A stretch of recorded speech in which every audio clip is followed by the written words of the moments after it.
Hi, boys and girls.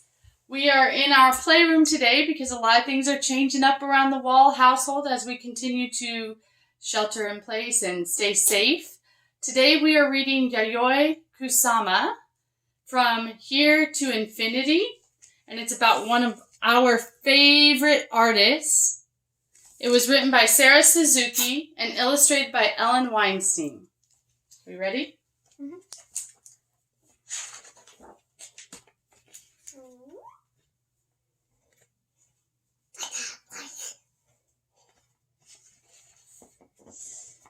Yayoi Kusama was born in the country of Japan, on the island of Honshu, in a town called Matsumoto City. An old palace made of wood and stone overlooked a moat where swans swam. The streets were lined with little shops, and snow-capped mountains rose in the distance, swallowing the sun as it went down in the evening.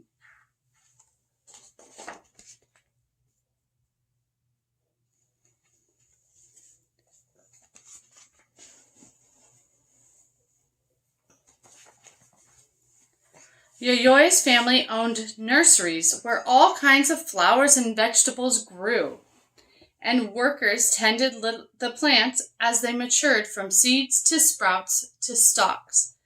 But Yayoi yearned for a different life, far from the countryside. She dreamed about what lay beyond the mountains, in places far from Matsumoto City. She longed to leave home and see the far world.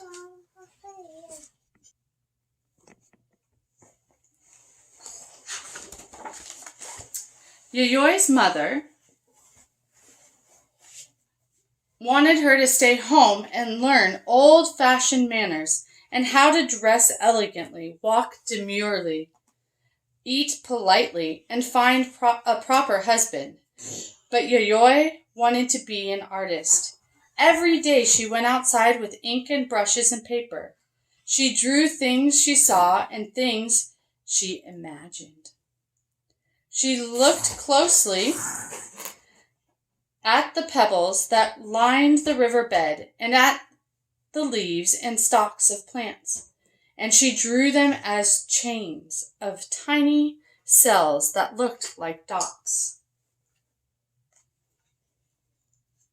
When she was older and studying in art school, her teachers disapproved of her work, and they demanded that Yayoi paint in the traditional, precise Japanese style.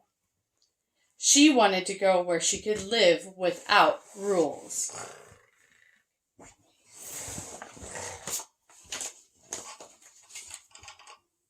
Wow, you.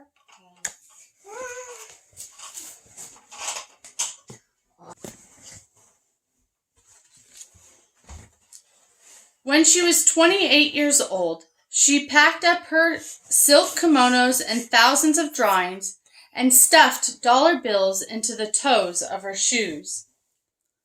It was her first airplane trip. There were only 4 other passengers, and the weather was stormy. With rain and lightning, the airplane wobbled and dipped as it flew to America.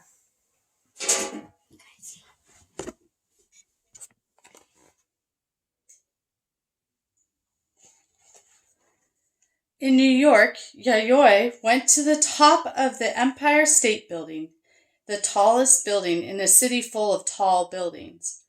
When she looked down, she saw buses and cars and yellow taxis zooming up and down the avenues, and bankers and teachers and artists rushing to work.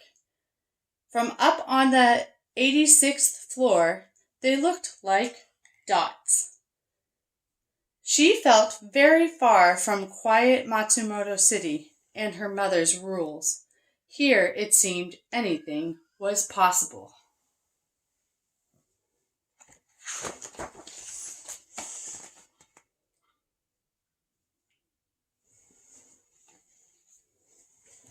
Yayoi set about turning her drawings of dots into paintings.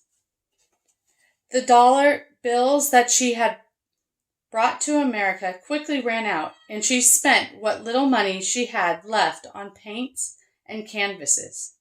She worked day and night. She painted when she was cold. She painted when she was hungry. She painted when she was lonely. And she turned her dots into sculptures, too, into soft, stuffed tubes that covered sofas and chairs and boats. She was devoted to her dots. For her, they were a way of thinking about the world among the stars, as one dot among millions of others. They were a way of thinking about infinity.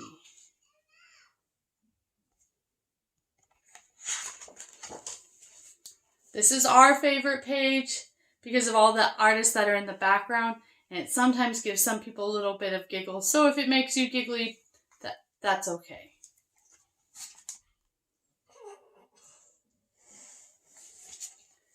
Usually it's the Matisse that gets this one. Sometimes, when she grew frustrated, she visited the Museum of Modern Art. She gazed at paintings by other artists, and she thought about why and how they were made. She looked at pictures of dancing girls and swirling night skies, trying to solve them as if they were puzzles. Some of my favorite paintings are in here.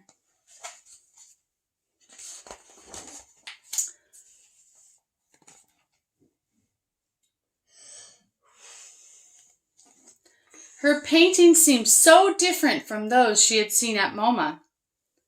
When she at last was ready to show her work in public, she invited all the friends she had made in New York. When she arrived at the gallery, a crowd was spilling out onto the sidewalk. Her friends lifted her into the air, shouting, "Yayoi, you've finally done it!" Word about her artwork spread quickly. Her friends told their friends. Newspapers wrote about her work, and reporters clamored to interview her about her dots. Now she began to show them in other cities, all over the United States and Europe.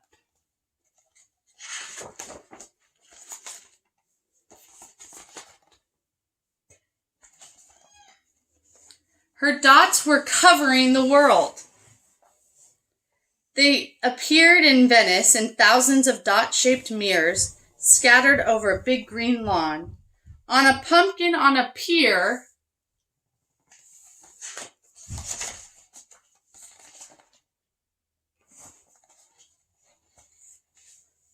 on dresses and t-shirts, on people walking down the street, and in mirrored rooms where glowing dots were reflected and reflected again, an infinity of dots. That's our favorite number,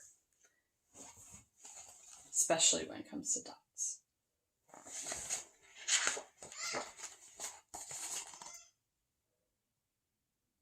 This is the infinity room. Hint, you can see it at the Broad.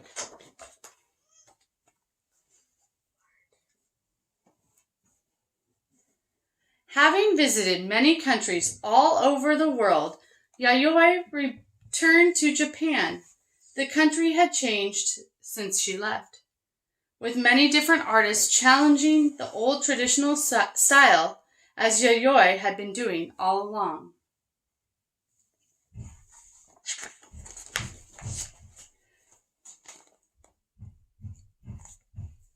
She still lives in Japan, and she continues to paint her dots every day.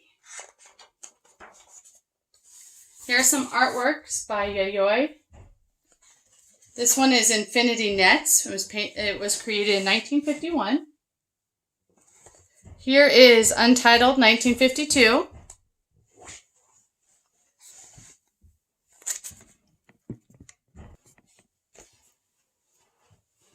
This one is Flower 1953 and 1963.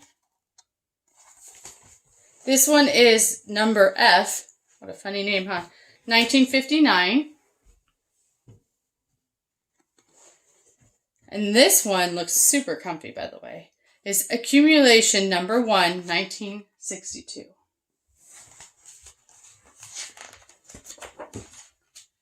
And here are the infinity mirrored rooms.